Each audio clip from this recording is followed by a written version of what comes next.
Olá, eu sou professora Denise Monerá Nogueira. A nossa aula de hoje é sobre interação entre alelos, ou seja, entre as formas alternativas de um gene presentes em um mesmo locus gênico. A partir dos trabalhos de Mendel, que identificou a dominância completa, outros modos de interação foram descobertos, representando, cada um deles, um tipo diferente de interação alélica. Na dominância completa, um alelo dominante será expresso no fenótipo mesmo quando apenas uma dose estiver presente, como em um heterozigoto. Já o alelo alternativo ou mutante será totalmente recessivo. Na dominância completa, o homozigoto dominante não pode ser distinguido do heterozigoto, ou seja, no nível fenotípico, o homozigoto exibe o mesmo fenótipo que o heterozigoto. A fenilcetonúria é um exemplo de herança autossômica recessiva, aqui representada pela sigla PKU para o nome inglês desse erro inato do metabolismo. Erros inatos do metabolismo são um grupo heterogêneo de doenças genéticas caracterizadas por uma alteração enzimática. O alelo mutante PA, também para o nome inglês fenilalanina hidroxilase, codifica uma enzima do mesmo nome. Quando mutado, esse alelo gera uma proteína defeituosa, o que prejudica a sua função. A função da enzima fenilalanina hidroxilase é converter fenilalanina em tirosina. A fenilalanina é um aminoácido essencial, ou seja, não pode ser produzido pelo organismo, tendo que ser obtido a partir do alimento. A fenilalanina hidroxilase, então, convertendo em tirosina, gera a tirosina no organismo, que é um aminoácido responsável por diversas funções no organismo e que, quando chega ao cérebro, torna-se precursor de alguns neurotransmissores, como dopamina, noradrenalina e adrenalina, podendo então esse aminoácido ser considerado parte essencial do sistema nervoso. A fenilalanina, ela está presente em diversos alimentos ricos em proteínas, como carnes, peixes, ovos, leite e derivados, também em farinha de trigo, arroz e alguns vegetais, inclusive. Na dieta para pessoas com fenilcetonúria, é muito importante controlar a ingestão de fenilalanina, porém, fiquem atentos, né? Porque é preciso suplementar também com tirosina devido à baixa ingestão de fenilalanina. O gene PA está localizado no cromossomo 12 e a fenilcetonúria, então, é determinada pelo alelo mutante em dose dupla, ou seja, em homozigose recessiva. Na ausência de enzima PA, no caso em homozigose recessiva, a fenilalanina que entra pelo corpo através do alimento não é fragmentada, acumula-se, é convertida em ácido pirúvico. Esse ácido pirúvico é transportado ao cérebro pela corrente sanguínea, impedindo o desenvolvimento normal do sistema nervoso central. Isso ocasiona o retardo mental. A fenilcetonúria pode ser detectada pelo teste do pezinho feito a partir de uma gota de sangue do bebê coletada 48 horas após o nascimento. O diagnóstico precoce previne o desenvolvimento dos sintomas, ou seja, impede o surgimento do retardo mental. Por que sabemos que o alelo que determina a fenilcetonúria é recessivo? Porque, em heterozigose, uma dose do alelo dominante do tipo selvagem produz a fenilalanina hidroxilase suficiente para fragmentar a fenilalanina que entra no corpo. O alelo do tipo selvagem, é haplosuficiente. Haplo significa que uma dose haploide é suficiente para produzir o fenótipo do tipo selvagem. Duas doses do alelo selvagem, e no caso, uma dose no heterozigoto, né? Então, no homozigoto dominante e no heterozigoto, ambos apresentam atividade de fenilalanina hidroxilase suficiente para resultar na bioquímica celular normal, ou seja, conversão de fenilalanina em tirosina por meio da atividade da enzima fenilalanina hidroxilase. Pessoas com dose dupla do alelo recessivo apresentam 0 dose de atividade PA. Então, aqui nessa imagem, nós vemos que no heterozigoto, embora uma cópia mutada do gene produza enzima não funcional, a cópia do tipo selvagem gera proteína funcional suficiente para produzir o mesmo fenótipo do tipo selvagem. Então, heterozigoto e homozigoto dominante produzem a dose suficiente de enzima funcional. E já apenas no homozigoto recessivo, ambos os alelos mutantes geram enzima não funcional e, portanto, ocasiona então a fenilcetonúria.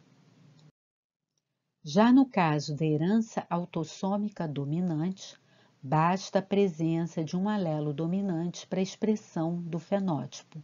Ela vai aparecer da mesma forma em homozigotos dominantes e heterozigotos, ou seja, não é possível distinguir os homozigotos dominantes dos heterozigotos. Apenas o homozigoto recessivo exibe o fenótipo selvagem. A acondroplasia é um exemplo de herança autossômica dominante. O gene envolvido, FGFR3, a sigla também em inglês para o receptor 3, para o fator de crescimento dos fibroblastos, está localizado no braço curto do cromossomo 4, em humanos. Essa é a causa mais comum de nanismo ou baixa estatura. 80% dos casos são decorrentes de mutações novas, ou seja, não estão presentes nos genitores. Os genitores não são portadores do alelo mutante. Eles têm estatura normal e essa mutação costuma ocorrer durante a meiose, ou seja, durante a formação dos gametas. Ela é decorrente da substituição da base guanina na posição 1138 do gene por uma adenina, ou então a substituição dessa mesma guanina por uma citosina.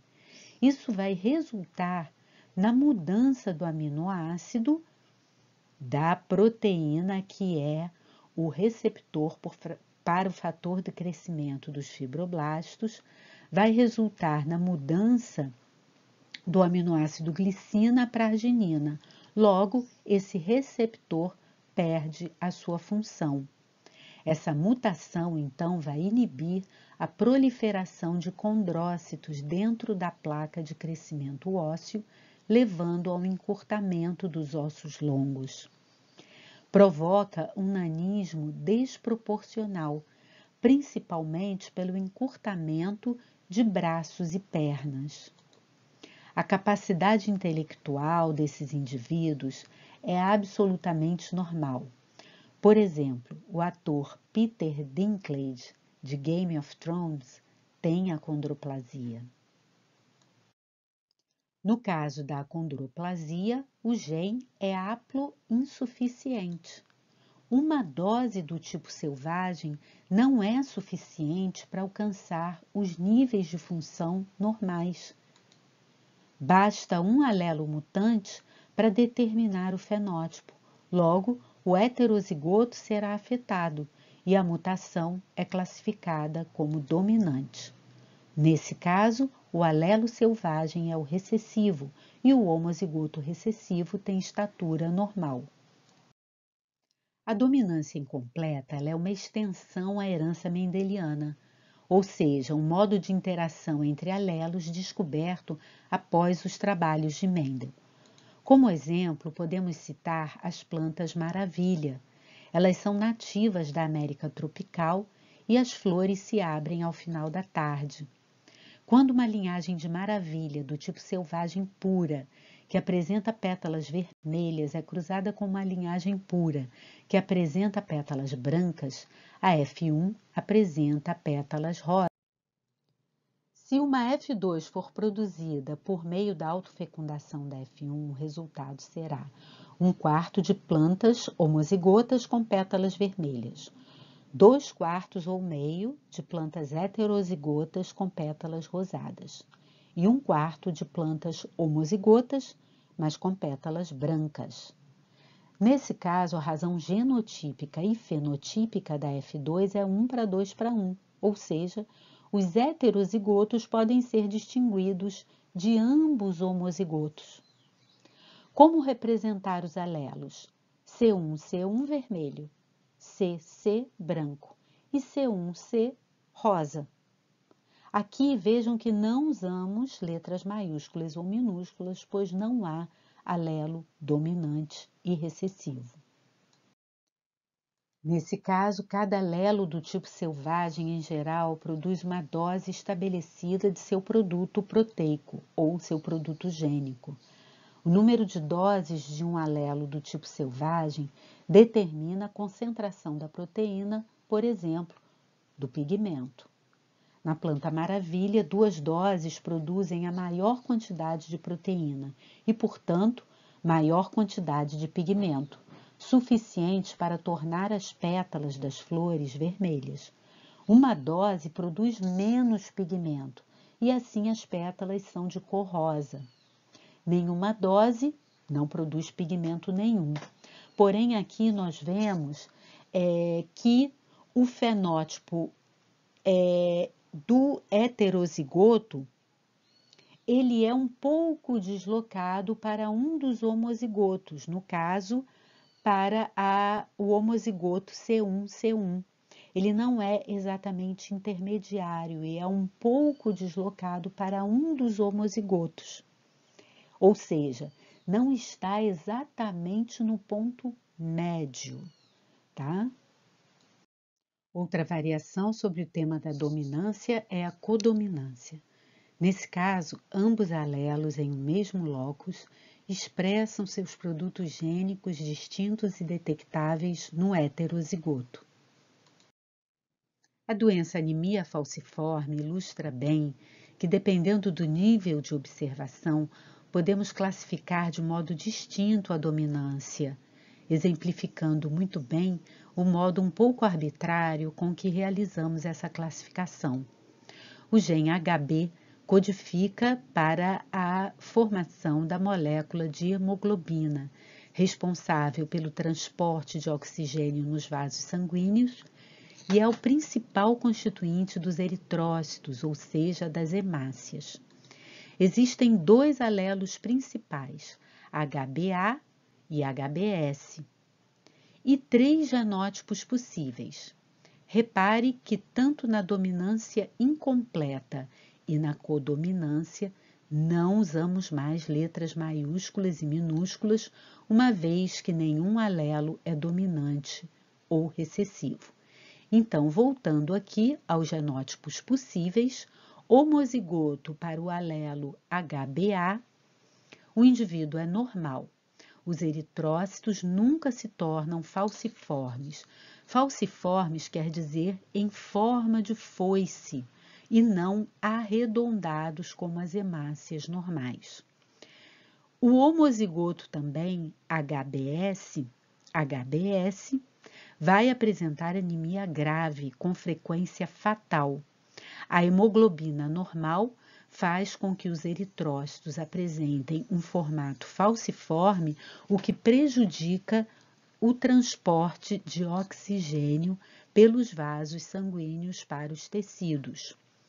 Já o heterozigoto não vai ter anemia. Os eritrócitos se tornam falciformes apenas sob baixas concentrações de oxigênio. Denomina-se traço falciforme ao portador do alelo mutante, que é o alelo HBS. Então, HBA é o alelo do tipo selvagem e HBS é o alelo mutante. Em homozigose apenas, a anemia grave e fatal. O heterozigoto só apresentará anemia, ou seja, os eritrócitos só vão se tornar falciformes sob baixas concentrações de oxigênio, má alimentação ou alguma outra comorbidade. Então, em relação à presença ou ausência de anemia, o alelo HBA é dominante, pois no heterozigoto basta apenas uma dose desse alelo para produzir a hemoglobina funcional suficiente para prevenir a anemia. Em relação ao formato da hemácia, a dominância é incompleta, pois no heterozigoto, muitas das células apresentam um formato discretamente falciforme ou em forma de foice, quer dizer, intermediário entre o formato normal da célula. Já em relação à própria hemoglobina, existe codominância. Os alelos HBA e HBS codificam dois tipos diferentes de hemoglobina que diferem em um único aminoácido, ou seja, onde há o aminoácido glutamato na hemoglobina normal, por mutação na sequência de DNA, ele é substituído pelo aminoácido valina na mesma posição. Ambos os tipos de hemoglobina são sintetizados no heterozigoto. Os tipos A e S da hemoglobina podem ser separados por meio de eletroforese ou migração das proteínas em uma matriz de gel, como podemos ver aqui nessa imagem, uma vez que apresentam cargas elétricas diferentes.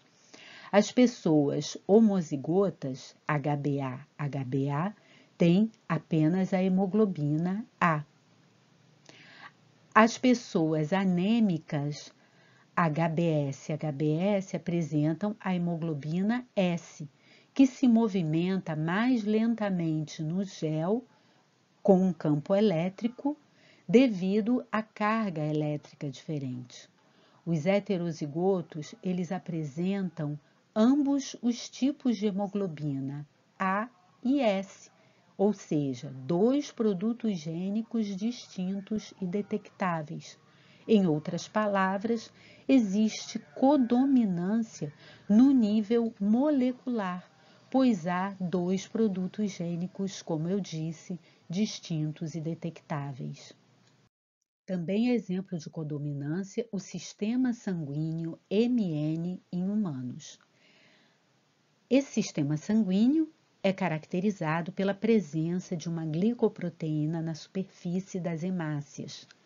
Essas glicoproteínas são antígenos nativos que propiciam a identidade bioquímica e imunológica dos indivíduos. São herança dos genitores e a presença dessa glicoproteína é determinada por um gene localizado no cromossomo 4 em humanos, ou seja, no par cromossômico 4 em humanos, e nesse locus podem estar presentes dois alelos designados L para locus, M e N. Novamente aqui, como vocês estão vendo, não há letras maiúsculas e minúsculas. Bom, os genótipos podem ser de três tipos, né? Homozigoto para M vai ter o tipo sanguíneo M. Heterozigoto, tipo sanguíneo MN. E homozigoto para N, tipo sanguíneo N. Então, a razão genotípica e fenotípica na descendência, assim como eu mostrei para o exemplo da planta maravilha, é 1/4 de homozigotos com tipo sanguíneo M, 2/4 ou meio de heterozigotos e também fenótipo distinto de ambos homozigotos, ou seja, tipo sanguíneo MN, e 1/4 homozigotos para N e tipo sanguíneo N. A razão genotípica coincide com a razão fenotípica. Esses antígenos do sistema sanguíneo MN, eles são antígenos fracos, incapazes de induzir a formação de anticorpos em organismos humanos. Podem ocorrer problemas nas transfusões sanguíneas apenas quando repetidas por muitas vezes. As doações nesse sistema são livres. Qualquer indivíduo pode doar sangue para qualquer outro, respeitando, logicamente, os grupos ABO e o fator RH que falaremos a seguir. Até a próxima aula, pessoal. Bons estudos!